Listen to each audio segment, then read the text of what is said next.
कार्तिक मास महत्तम अध्याय 5। जय श्री राधा कृष्ण। कार्तिक मास की ऐसी महिमा है कि इसमें गंगा का नाम लेकर स्नान करने से ही गंगा स्नान का फल मिल जाता है। बहुत पावन महीना है, ऐसे ही छोड़ना नहीं, ज्यादा से ज्यादा पुण्य कर्म करना। इस महीने में किए गए स्नान दान व्रत से श्रीहरि बहुत प्रसन्न होते हैं। अब श्री गणेश जी महाराज और अपने गुरुदेव को याद करते हुए कार्तिक महत्तम का 5वां अध्याय सुने। 3 लोक 14 भुवन तेरी जय जयकार, हे गणपति गण देवता हर लो दुख अपार। बोलो गणेश जी महाराज की जय।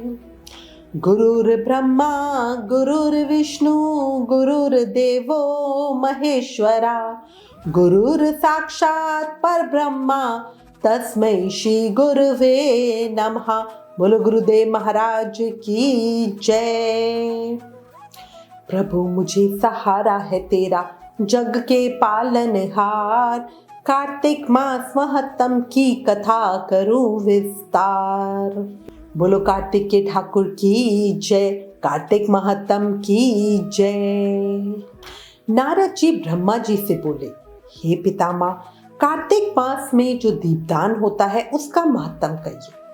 ब्रह्मा जी कहने लगे, हे पुत्र, दीप चाहे स्वर्ण के हो, चांदी के, तांबे के, मिट्टी के अथवा आटे के, अपनी श्रद्धा अनुसार कार्तिक मास में दान करना चाहिए।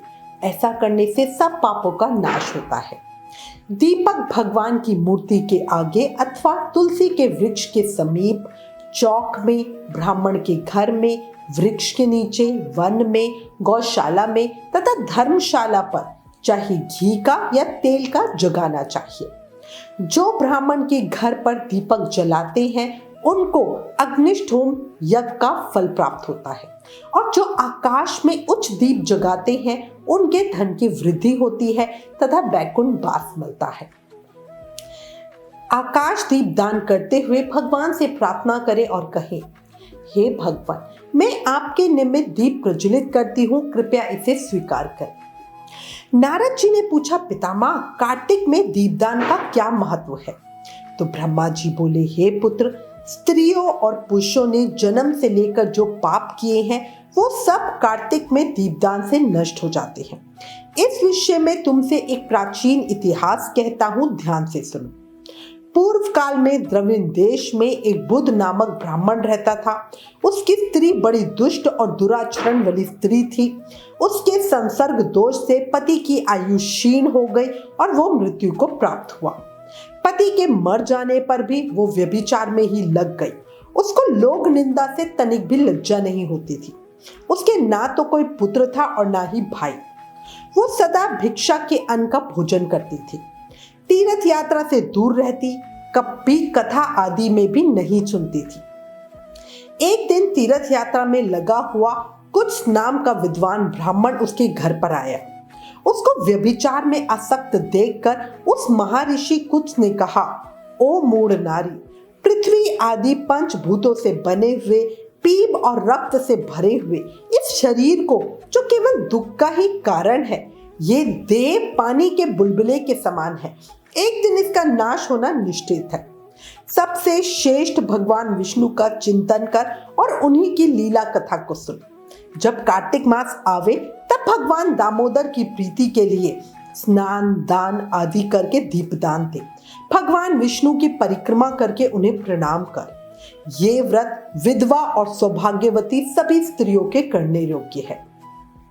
ये सब पापों की शांति और समस्त उपद्रवों का नाश करने वाला है। ऐसा कहकर कुछ ब्राह्मण दूसरे के घर चले गए और वो ब्राह्मणी पश्चाताप करती हुई इस निश्चय पर पहुंची कि कार्तिक मास आने पर ये व्रत मैं अवश्य करूंगी। कार्तिक मास आने पर उसने पूरे महीने प्रातः सूर्योदय काल में स्नान किया और दीपदान किया। तदंतर कुछ समय बाद उसकी मृत्यु हुई। वो स्वर्गलोक को गई और उसकी मुक्ति भी हो गई।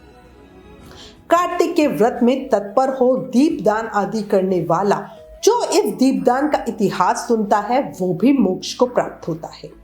हे नारद, अब आकाश दीप का महत्तम सुनो। कार्तिक मास आने पर जो प्रातः स्नान में तत्पर हो आकाश दीप का दान करता है, वो सब लोगों का स्वामी और सब संपत्तियों से संपन्न होकर इस लोक में सुख भोगता है और अंत में मोक्ष को प्राप्त होता है।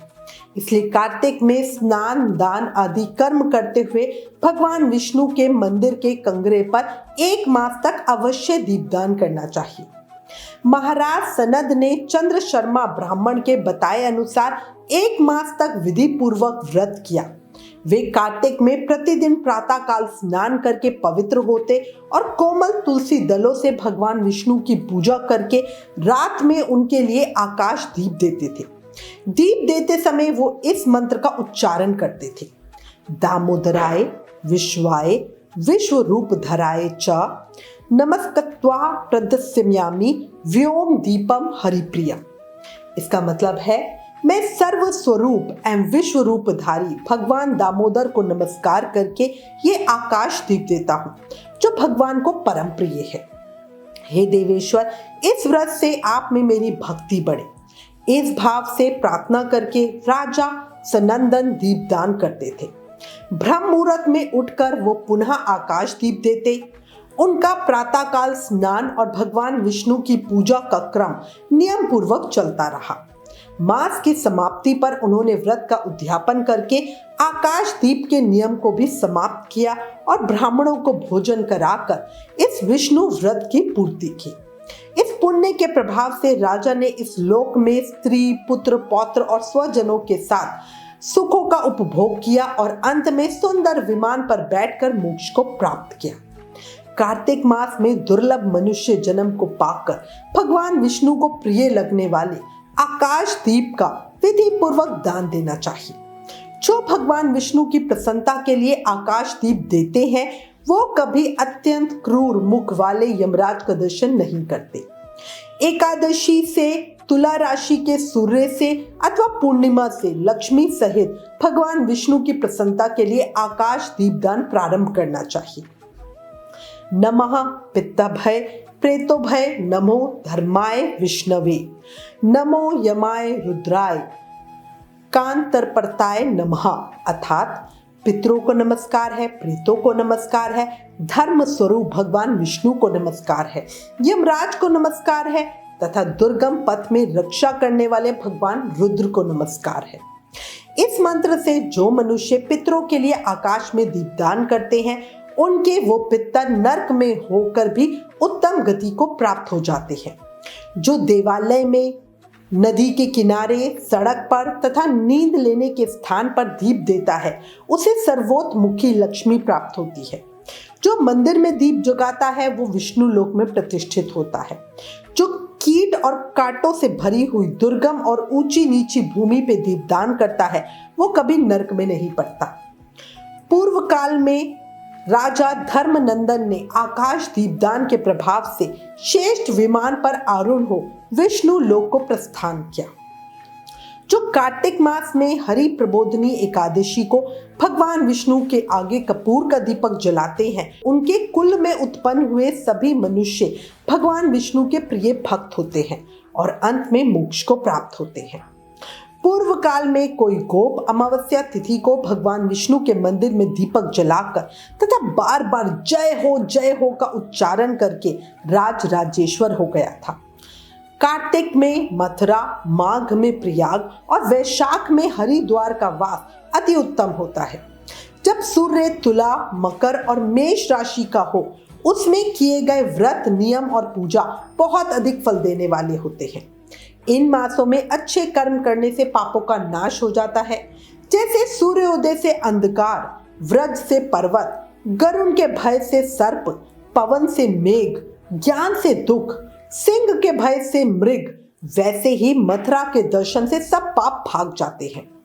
कार्तिक मास में स्नान, जागरण, दीपदान, तुलसी सेवन, भगवान के मंदिर में मर्जन, झाड़ू आदि लगाना, भगवान की कथा सुनना, कीर्तन करना सभी अच्छे फल देने वाले होते हैं।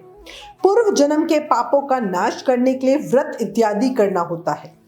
इतनी कथा सुनकर नारद जी पूछने लगे, हे ब्रह्मा जी, पूर्व जन्म के पाप कैसे जाने जा सकते हैं? ब्रह्मा जी बोले, हे पुत्र, ब्रह्म हत्यारा क्षय रोगी, गुरु स्त्रीगामी कुष्ठी और सोने की चोरी करने वाले के नाखून खराब हो जाते हैं और मदिरा पीने वालों के दांत खराब हो जाते हैं। इस प्रकार पूर्व जन्म के पापों से मनुष्य पहचाना जाता है। ये सब दान, तपस्या और व्रत इत्यादि से निवारण होते हैं। कार्तिक मास महत्तम अध्याय 5 समाप्त। कल कार्तिक मास महत्तम के अध्याय 6 में आगे की कथा सुनेंगे। तब तक मेरी एक बात सुन लो, समझ लो, दिल में दिमाग में बिठा लो। क्षण भंगुर जीवन है पगले, कर ले प्रभु का ध्यान रे, न जाने कब देह का पंछी कर जाए प्रस्थान रे। ये याद रखो और मन में बसा लो। जीवन का कोई भरोसा नहीं है, इसलिए अभी भी समय है। ज्यादा से ज्यादा नाम जाप करके जन्म मृत्यु के चक्र से मुक्ति पा लो। और इसका सबसे सरल उपाय है नाम जाप करना, क्योंकि कलयुग केवल नाम आधारा। सिर्फ नाम जाप करके ही भक्ति, मुक्ति, शक्ति, प्रेम सब पाया जा सकता है। इसलिए हर समय, हर पल, हर सांस के साथ प्रेम से, मन से, भाव से जाप करते रहो और बोलो हरे कृष्ण कृष्ण कृष्ण हरे हरे, हरे Ram Ram Ram Hare Hare. Please in videos को ज्यादा से ज्यादा शेयर करके कार्तिक मास के प्रभाव को सबको बताओ। अपने शास्त्रों का ज्यादा से ज्यादा प्रचार करो, ये भी एक सेवा है। Please like, share and subscribe. Thank you. जय श्री राधा कृष्ण।